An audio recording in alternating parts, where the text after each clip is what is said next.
About 12,500 years ago in the eastern Mediterranean, a woman kneels by a stone mortar. She grinds wild wheat, grain she has gathered from hillsides during a short harvest season. Her camp is temporary. In a few weeks, her band will move again, following ripening nuts, migrating gazelle, and changing seasons. She has no permanent home. She owns almost nothing. And by every measure we can reconstruct, she is healthier, better fed, and has more leisure time than almost any farmer who will live in the... Her diet is astonishingly varied. She eats wild grains, lentils, pistachios, acorns, and berries. She roasts small game like hare and partridge. She even catches fish from nearby streams. This diversity means she gets all the essential amino acids, vitamins, and minerals her body needs. Her bones are dense, her teeth are strong, and she stands taller than the farmers who will replace her. She rarely goes hungry because she moves but this lifestyle is about to end. Around 11,000 years ago, the climate begins to warm rapidly. The ice sheets retreat and the eastern Mediterranean becomes drier. Wild wheat and barley become less reliable. At the same time, the human population is growing. The old strategy of moving with the seasons starts to fail. People are forced to stay in one place longer to tend wild grains to protect them from animals. This is not yet farming, but it is the first step. Over generations, people begin to select the largest seeds for replanting. They clear weeds, dig irrigation ditches, and build permanent villages. The first farmers appear in the Fertile Crescent around 10,000 years ago. They grow emmer wheat, barley, peas, and lentils. They domesticate goats and sheep. But this new security comes at a cost. Their skeletons show more arthritis, more cavities, and shorter stature. They work longer hours. Their diet narrows to a few staple crops. The age of hunting, the conventional story is simple. One day, a clever human noticed that seeds grow into plants, invented agriculture, and settled down. Civilization followed. But the archaeological evidence tells a different story. One of desperation, accident, and profound loss. Our journey begins with the Natufian culture, hunter-gatherers who lived in the Levant between 15,000 and 11,500 years ago. They were not primitive. They harvested wild cereals with flint-bladed sickles and stored them in stone-lined pits. Their settlements were permanent, with stone houses and even cemeteries. Sickles stored grain in pits and lived in semi-permanent hamlets for part of the year. But they remained mobile. Their burial sites reveal something striking. No individual was buried with significantly more wealth than another. Status differences were minimal. Violence was rare. Their skeletons show good nutrition, few cavities, and little evidence of chronic disease. Life was not easy. Then the climate changed. Around 12,900 years ago, a sudden cold snap called the Younger Dryas plunged the northern hemisphere back into near-glacial conditions. It lasted for over 1,000 years. The cold disrupted food sources, forcing people to adapt or migrate. Some groups abandoned their settlements and returned to a fully nomadic lifestyle. Others tried to hold on, but the old way of life was crumbling. Over 1,000 years. In the Levant, it meant drought. The wild wheat and barley belts shrank dramatically, concentrating in a few well-watered refuges like the Jordan Valley. Natufian bands, unable to follow their food sources across the landscape, clustered in these oases. They stayed year-round. Sedentism, living in one place permanently, was not a choice. It was a survival strategy forced by environmental collapse. At sites like Abu Hurira in modern Syria, we see this transition in the dirt. The earliest layers contain bones of wild animals and seeds of wild plants, but in the upper layers something changes. The wild seeds disappear. In their place are the first domesticated grains, larger seeds that don't scatter naturally, locked inside a tough husk that requires human intervention to release. This is the signature of agriculture. Someone, probably a woman or a group of women, noticed that certain seeds fell close to the camp and sprouted. They began to deliberately plant, water, and harvest. The first farmers were not visionaries. They were desperate people trying. This shift took centuries, but once it started, it spread. From the Fertile Crescent, agriculture radiated outward, west into Europe, east into Asia. It reached the Balkans by 6,000 BCE, the British Isles by 4,000 BCE. Each region adapted the idea to local plants, rice in China, millet in Africa, maize in Mesoamerica. But the underlying logic was the same. Farming allowed more food per acre. More food meant more people. More people meant larger villages, then towns, then cities. And with cities came kings, taxes, armies, and right. Agriculture was the engine of civilization. But it came at a cost. Skeletons from early farming villages show more cavities, shorter stature, and signs of malnutrition compared to their hunter-gatherer ancestors. The diet narrowed to a few staple crops. Infectious diseases spread in crowded settlements, and the first farmers worked harder, spending long hours in the sun, weeding, irrigating, and thrashing. Yet despite these costs, farming won. Because once your neighbors had it, you couldn't afford not to. The Neolithic Revolution wasn't a sudden breakthrough. Plants, then around 11,000 BCE, the deposits change. More gazelle bones, more grinding stones, and the first signs of permanent structures, oval huts with stone foundations. These people were not farmers. They were intensively foraging from a shrinking territory. But by staying in one place, they inadvertently set the stage for agriculture. Here is where the story gets strange. The first cultivation was almost certainly accidental. Seeds of wild wheat and barley, gathered and stored, would have spilled around camps. Some people noticed that grain grew where they dropped it. This observation, that seeds produce plants, was the spark that would eventually transform human society. But this knowledge did not immediately lead to farming. For thousands of years, people continued to hunt and gather while also tending wild patches of grain. They were managing the land, not domesticating. Over generations, they began to deliberately sow seeds in clear patches near their huts. But these early crops were still wild type. Their seed heads shattered at maturity, scattering grain on the ground. True domestication, where the plant holds its seeds until harvest, took centuries of unconscious selection. At Netiv Hagdud, a site in Israel dating to around 10,000 BCE, archaeologists found thousands of wild barley grains. The sickle blades from the same site show a distinctive silica polish, the signature of cutting wild cereals. These people were harvesting wild grain, but they were also planting it. They were not yet farmers in the modern sense. They were something in between. This slow, accidental process explains why the Neolithic Revolution was not a sudden invention, but a gradual transformation spanning 3,000 years. The first domesticated crops, emmer wheat, einkorn wheat, barley, appear around 9,500 BCE in the Fertile Crescent.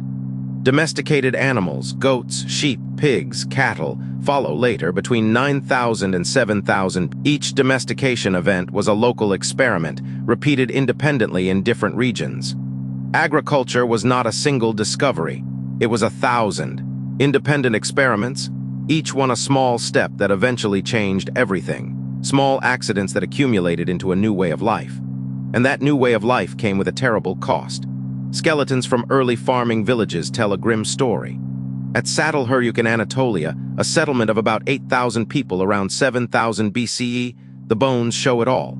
Shorter stature than hunter-gatherers, iron deficiency anemia from a grain-heavy diet, dental caries from carbohydrates, and lesions from infectious diseases that spread in crowded, unsanitary conditions. Women's skeletons show repetitive. Farmers were, on average, 5 inches shorter than their hunter-gatherer ancestors. They suffered from new diseases like tuberculosis and smallpox, which jumped from domesticated animals to humans. The crowded villages became breeding grounds for epidemics. And yet, despite all this, farming spread. It spread because it could support more people per acre than hunting and gathering ever could. A band of hunter-gatherers needed about 2 square miles of land to feed each person. A farming village could feed 100 people on the same area. That density meant power, more soldiers. The first farmers were not healthier or happier than their ancestors. They were sicker, shorter, and worked harder, but they had numbers, and in the long arc of history, numbers win. The agricultural revolution was not a sudden discovery. It was a slow, unconscious drift, a series of small choices made over thousands of years, each one slightly favoring the plants and animals that were most useful to humans. By the time anyone realized what was happening, there was no going back. But the story does not end with the first farmers. It continues with the first cities, the first kings, the first empires. And it continues with the first written records, which were not poems or love letters but tax receipts. The first writing was invented to keep track of grain and livestock. The first bureaucrats were accountants. The first governments were grain storage facilities. And the first wars were fought over land and water. All of this, the good and the bad, grew out of that one simple act. Famines appear in the archaeological record. Crop failures that would have been unimaginable to foragers with a diverse wild food supply. On average, early farmers were 3 to 4 inches shorter than their hunter-gatherer ancestors. They died younger, they suffered more, and they could not go back. Why? Because farming allowed population density to skyrocket. A square mile of land could support perhaps 10 hunter-gatherers. The same land, farmed, could support hundreds. Once a group adopted agriculture, its population grew. Neighboring groups had to either adopt farming too, or be put into marginal land, or be absorbed. It was not a choice between farming and foraging. It was a demographic ratchet that tightened with every generation. This population explosion created another revolution, inequality. Hunter-gatherer bands were egalitarian because mobility prevented accumulation. You cannot own a heavy grindstone if you carry it on your back. But permanent villages allowed storage, and storage created surplus. Surplus created hierarchy. At Tel Es-Sultan, the ancient settlement of Jericho, a massive stone tower was built around 8000 BCE. It required organized labor and leadership. The time of the tower, Jericho had a population of perhaps 2,000 to 3,000 people. That is 1,000 times larger than a typical hunter-gatherer band. And with that density came new problems: waste, disease, and the need for organized defense. The tower was not just a symbol of power. It was a fortification, a statement that this community was here to stay. But hierarchy did not stop at the village level. As farming spread, villages grew into towns, and towns into city-states. The first true cities emerged in Mesopotamia, in the land between the Tigris and Euphrates rivers. Uruk, one of the earliest, reached a population of 40,000 by 3000 BCE. That is a city, and cities require administration, record-keeping, and taxes. They require writing. The first writing was not poetry or philosophy. It was accounting. In Uruk, around 3200 BCE, scribes used reed styluses to press wedge-shaped marks into soft clay tablets. These cuneiform tablets recorded grain, livestock, and beer rations. The earliest known written word is the symbol for barley. The invention of writing allowed the state to track resources, enforce taxes, and project power across distance. It also created a new class, the scribe. Scribes were literate, and literacy was power. They could read the king's decrees, calculate the harvest, and control the narrative. Writing turned oral tradition into recorded history. It made the past permanent. And with permanence came the ability to compare, but writing also enabled something else: the codification of law. The most famous early law code is that of Hammurabi, king of Babylon, around 1754 BCE. On a 7-foot-tall black stone stele, 282 laws were carved in cuneiform. The code is famous for its principle of an eye for an eye, but it also regulated prices, wages, marriage, and property. It established that the king was the ultimate judge. The stele was placed in a public square so that everyone could see the law. Of course, most people could not read it, but they could see the image at the top, Hammurabi receiving the laws from the sun god Shamash. The message was clear. The 7000 BCE, burials at some sites show clear status differences. Some individuals interred with elaborate grave goods, others with nothing. The invention of property was also the invention of inequality. From the Fertile Crescent, the Neolithic Package spread. By 7000 BCE, farming villages appear in Anatolia. By 6000 BCE, they reach Greece. By 5500 BCE, the linear pottery culture carries domesticated wheat, barley, cattle, and pigs into Central Europe. The spread was not a conquest. Genetic studies show that farmers and indigenous hunter-gatherers intermarried. But over time, the hunter-gatherer gene pool shrank as the farmer gene pool expanded. Demic diffusion, the movement of people, not just ideas, drove the transformation. But there is a twist.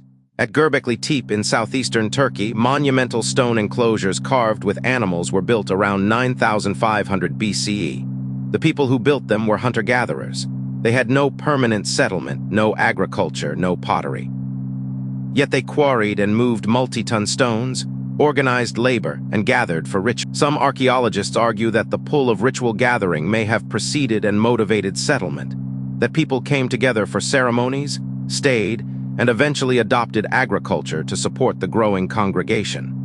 Göbekli Tepe challenges the old narrative that farming led to civilization. Instead, it suggests that the desire for shared belief and monumental display may have. This idea flips the conventional timeline. Instead of agriculture creating surplus, which allowed specialization and religion, it may have been the other way around. Religion created the need for surplus, which drove the invention of agriculture. The temple came before the farm. Göbekli Tepe was deliberately buried around 8000 BCE, perhaps as a ritual act. Its discovery has forced a rethinking of the Neolithic Revolution. It shows that complex social organization and monumental architecture can emerge without a settled agricultural base. The human urge to gather, to believe, and to build may be older than the fields that feed us. This interpretation is debated, but it reminds us that the Neolithic Revolution was not a simple economic calculation. It was shaped by belief, desire, and social complexity. By 7000 BCE, the full Neolithic package was in place. Domesticated plants and animals, permanent mud brick houses, pottery for storage and cooking, woven textiles, and long-distance trade networks. Çatalhöyük, with its dense cluster of houses entered through roof hatches, housed 8,000 people. Its walls were decorated with paintings of hunting scenes and geometric patterns. Its dead were buried beneath the floors. Its walls were decorated with paintings of hunting scenes and geometric patterns. Its dead were buried beneath the floors of houses. This was not a primitive village. It was a complex society with rituals, art, and social structure. And yet the health of its inhabitants remained worse than that of their hunter-gatherer ancestors. The trade-off was clear: security and density in exchange for health and equality. Civilization, as we know it, was built on this bargain. The Neolithic Revolution was not a single event. It was a 5,000-year process of experimentation, accident, and adaptation. It gave us cities, writing, art, and technology, but it also brought new forms of inequality, disease, and warfare. The first farmers were shorter, sicker, and worked longer hours than their ancestors. Yet they multiplied and spread, eventually covering the globe. Consider the city of Çatalhöyük in modern-day Turkey.